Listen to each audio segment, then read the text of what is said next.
Think on working for others just like working for yourself independently, because you are working for yourself. You representing you, your work ethics, your knowledge, your skill, your ability to do the job. So when you work for others, you are still working for you. So when you are trying to build your independent business, use your job, use a job. You know what I mean? Give them the work ethics, trade them work ethics for money to finance your company and to get yourself together. That is not wrong, because they're using your labor to finance their companies. You see what I'm saying? So it's like, it's to me, it's like a win-win situation. When I work for other companies to to get a bag, I'm gonna help them and I'm gonna bring my work ethics to the table.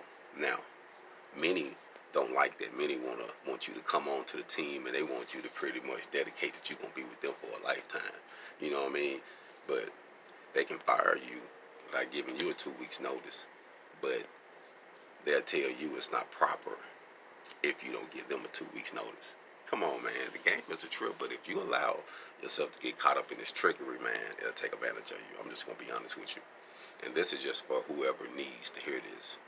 Use that job or a job to get where you need to get.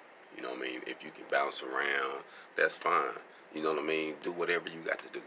Just do you, because these jobs are gonna take advantage of you.